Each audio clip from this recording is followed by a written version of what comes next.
You guys ready?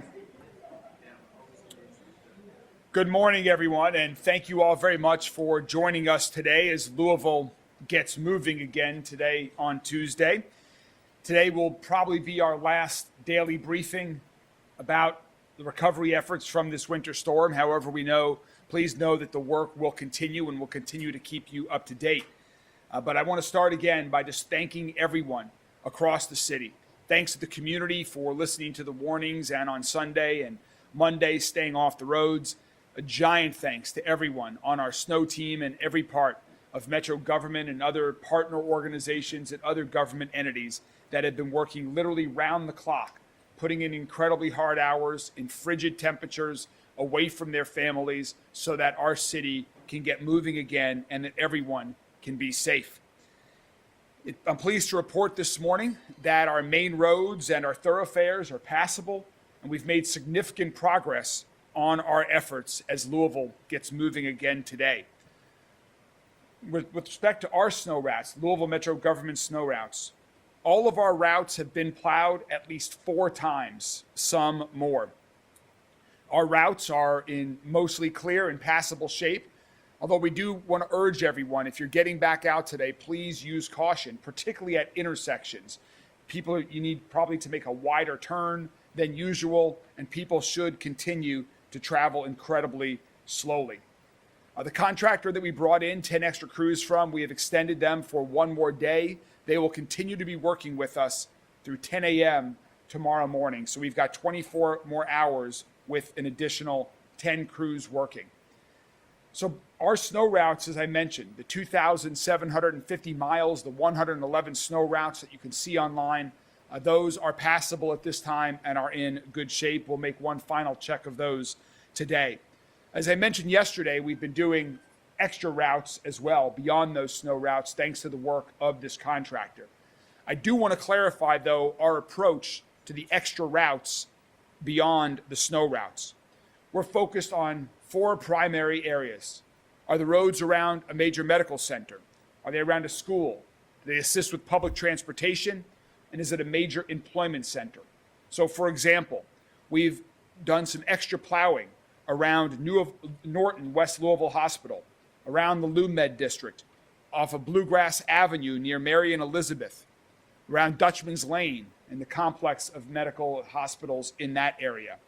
We've done some extra plowing around schools that are not normally on one of our snow routes. As mentioned yesterday from the TARC director, you heard that some of the areas where TARC buses turned around were not on our regular snow routes, and those have now been plowed. And around major employment centers like the airport and UPS, with Grade Lane still being partially closed as a result of the cleanup that's still going on following the UPS crash, some roads that people have been using for access are not typically used for as much traffic, and so we're not on the snow route. We're helping out there as well. So we will continue to do that over the next 24 hours and in the coming days. But I do want the community to note that not every road in Louisville will likely be plowed. Not every road will be plowed. We know that the most important road is the one that you drive on, the one that takes you and your family to school, to work, to buy groceries out of your neighborhood. However, we are staffed up for snowstorms not typically of this magnitude. And I'm incredibly proud of the work that we've been able to do. We knew that this was going to be a large snowstorm, and so we brought in extra crews. In the past year, we've invested over $3 million in new equipment. We've brined and done salting and have additives to those more than ever before. So please know, we will continue to make progress in the coming days ahead. Our road crews will continue to be out there to make progress. However, it is unlikely that before Mother Nature does its job, we will reach every road. But we will not stop working. We will not stop trying. We've used about 11,000 tons of salt so far. So we still have nearly 20,000 tons of salt. We're going to be moving some out of the cave where we store it to ensure that we continue to have more salt available for the work that is still ahead of us. The sunshine will also continue to help. It provided a great assist to our snow team yesterday, and it will again today. So to talk a little bit more about some of the action on the roads and what the snow team and Public Works has been up to, Wes Sidnor, our Director of Public Works, is here with us this morning. Wes?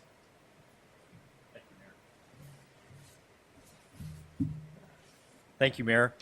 I want to just start by saying how incredibly proud I am of the 200 members of the snow team. I did some quick math this morning. It's not hard math, but we've been going at this for 5 days between brining and pre-treatment and actual event response. And so that's about 120 hours straight of our crews being out on the roads. It's very, can be challenging work. It's hard work. It's very cold out, and driving a plow can be a challenge. But those folks have showed up every day, around the clock, to make that happen for the city, and it's because they love what they do and they love the city and they want to make things safe for folks. And so I just want to say thank you to all of those team members. We've been laser focused on the snow routes. As the mayor mentioned, I think we've done an incredible job of getting the snow routes addressed and treated.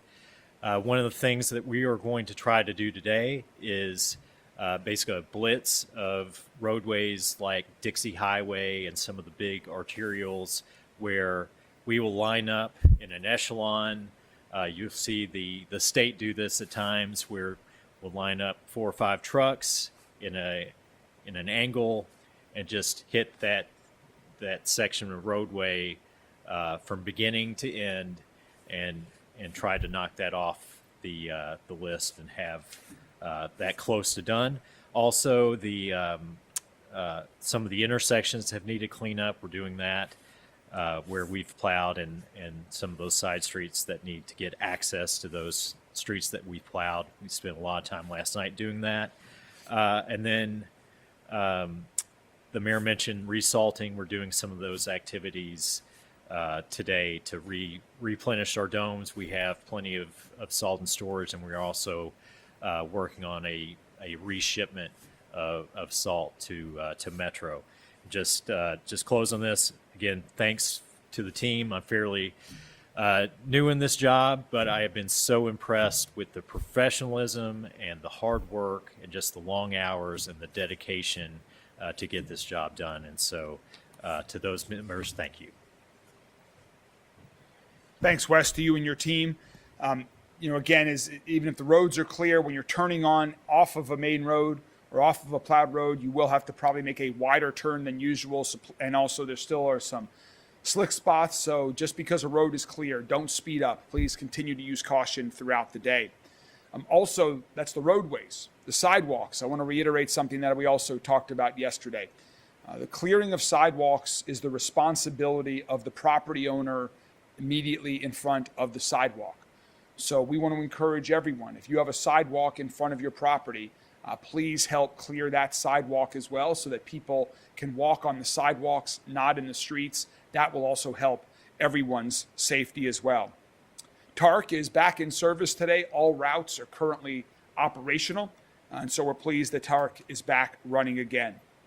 If you're going to go out today, Jody has some other tips that we can, if there are questions, he can answer from emergency operations. One good tip that he provided this morning is that if you are going out and about and you might be driving over a road that hasn't been plowed yet, or if you might end up having to drive through a snow drift, wouldn't be a bad idea to have a shovel in your trunk. Some of the issues that we've seen are cars that have got stuck in a snow drift that they have tried to drive through. So even though the snow is gone, we're still dealing with some challenging weather, and that's the frigid temperatures. That is going to be with us for several days. Our team at Louisville Metro Government continues to work. We're in white flag operations, so the homeless shelters are open, that they will take anybody in. I want to give a shout out again to Exodus Ministries for their extra effort that they have taken over the past couple of days. Also, because of this freezing cold temperatures, people are at risk of different ailments and different conditions from the snow. So we have with us this morning Dr. Matthew Bozeman, who's medical director of the burn unit at U of L Health, to talk about some of the injuries that they're seeing and how you can protect yourself when you're outside during this extreme cold weather. Dr. Bozeman? Thank you, Mayor. Thank you for the opportunity to talk about this important topic. Just an update from U of L Health. We've treated and released 23 patients so far since Saturday at our various facilities. Not all of them had to be admitted. We actually have one patient currently admitted with severe frostbite. So a couple of tips. Number one, if you're going to be outside longer than an hour, or your kids have been outside playing for longer than an hour, especially in weather like this, wet plus cold equals frostbite. So especially kids, when they come back inside, you got to take their clothes off, warm them up, put a blanket on them. If their hands, fingers, toes, nose, and ears appear reddened, the best thing to do is to rewarm with just warm water, max temperature of 102 degrees for 30 minutes.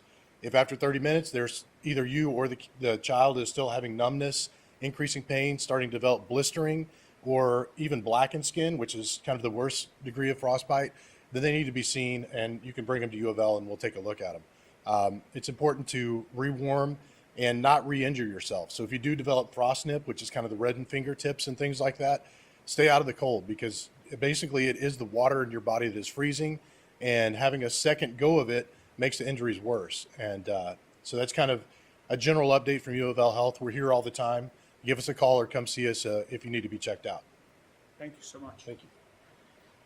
Thanks, Dr. Bozeman.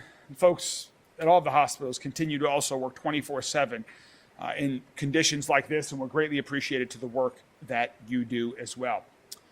And finally, for our final guest with us this morning is our Jefferson County Public Schools Superintendent, who has some news to share about the next couple of days and to talk about what JCPS has been doing and is going to continue to do over the coming days. Please join me in welcoming Dr. Brian Yearwood, Superintendent of JCPS.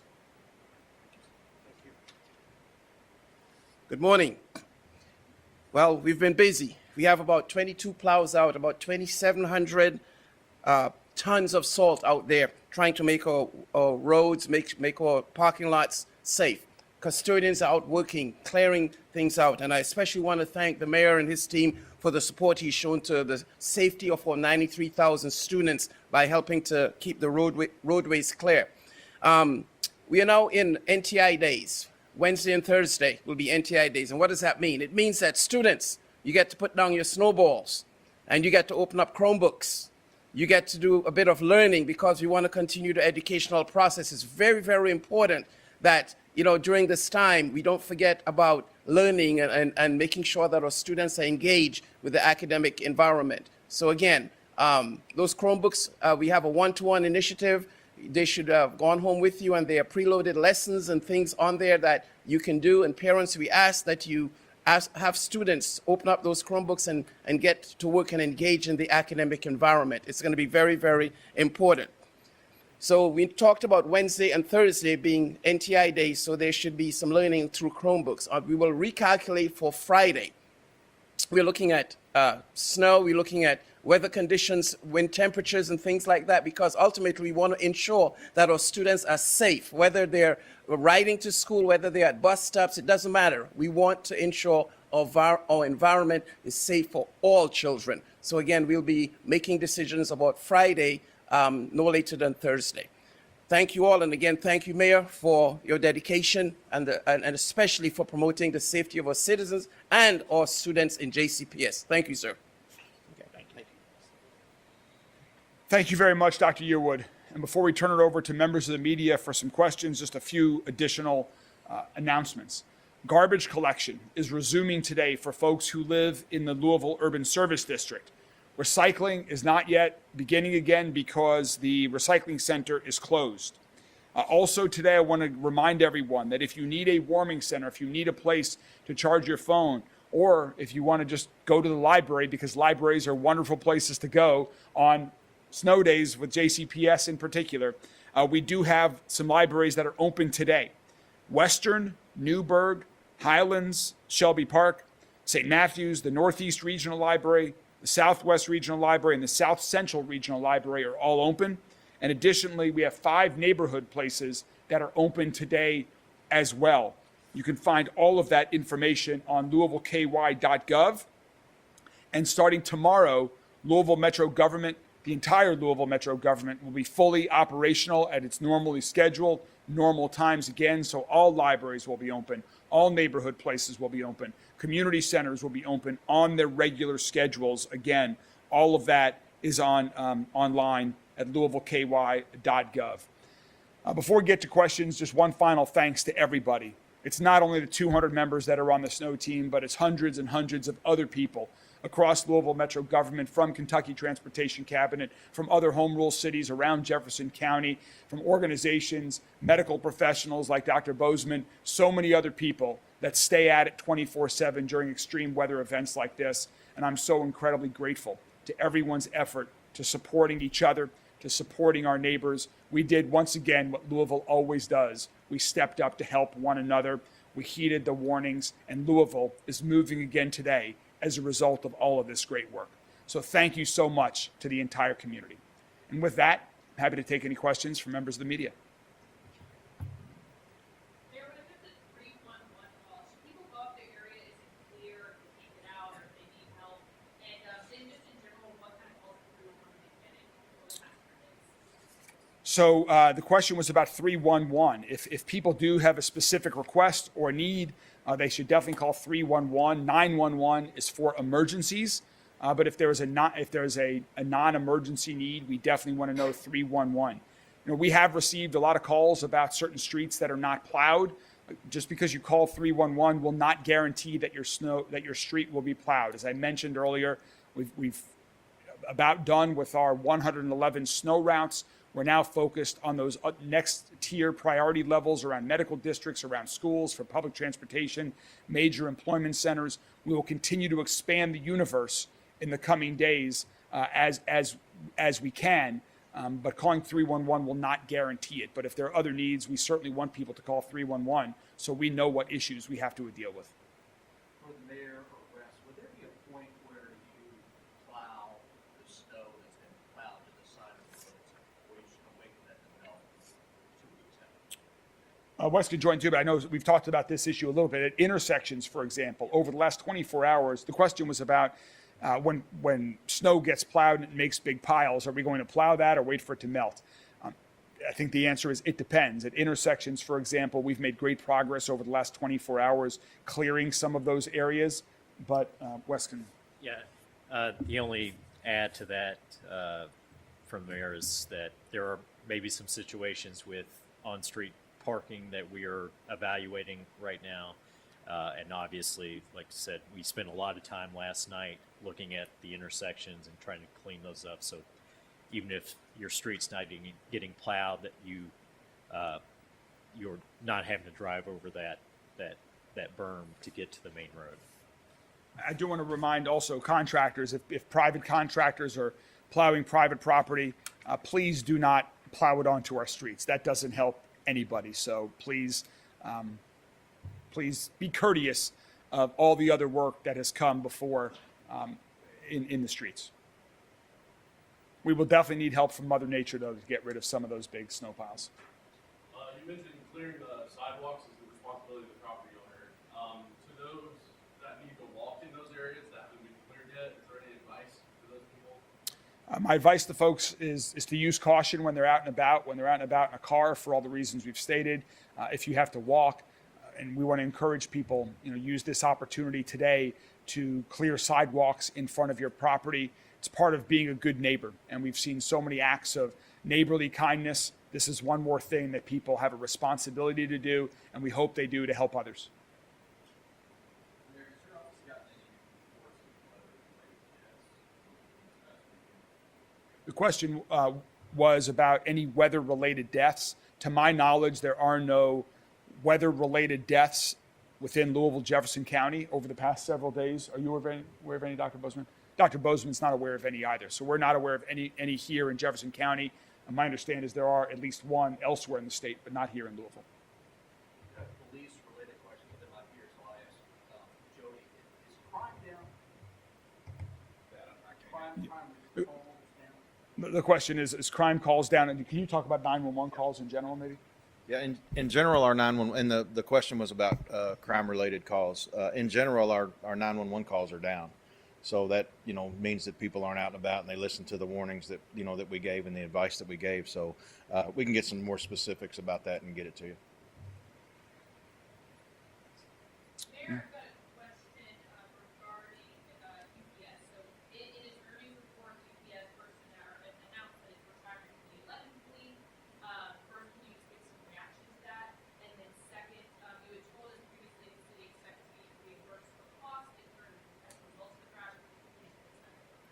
Sure. The question was unrelated to the weather. Earlier this morning in UPS's earning calls, they announced that the MD-11, which was the plane that was being flown in the tragic crash several months ago, all of the MD-11s are going to be permanently retired from the UPS fleet.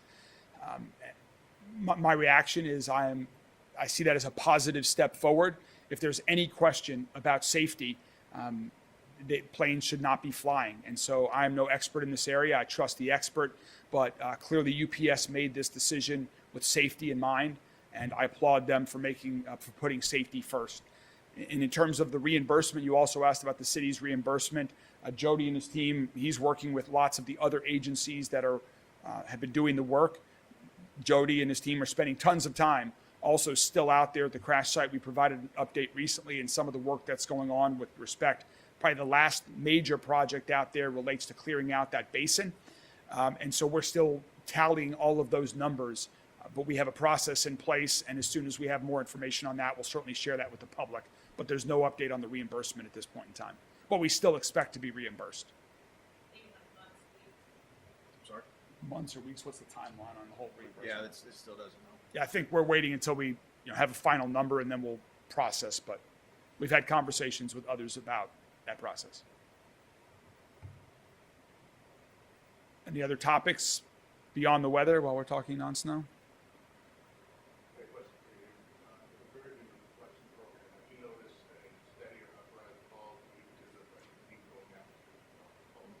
During the snowstorm? Did you hear that? Or was it- The question was about our deflection program, which is the program that we have here at the 911 Metro Safe Call Center, where if you call in with a mental health emergency, we have people that are answering phones 24/7 who are mental health professionals that are here to provide support to individuals that are having mental health crises. No, we haven't seen an uptick. We did suspend the mobile crisis responders out in the field during the snow emergency so that they didn't get caught like anyone else, like the general public. So we suspended that, but our deflection team and our crisis triage workers spent 24 hours here as well. So they stepped up and they managed. So we didn't lose any services, but we didn't see an uptick in it. Dr. Post, could you give us a general idea of what these storm-related, weather-related injuries are that you're seeing? And can you address, we spoke about this yesterday, can you address the dangers of shoveling snow and asphalt? Yes. Luckily we just kind of got cold and snow.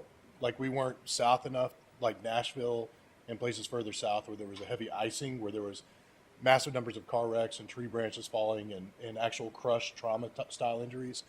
Most of what we've seen has been fairly minor and just cold related injuries. And like I said, with the frostbite earlier, so that's mainly what we've been seeing. And moving forward, like I said, the re-injury is a real issue.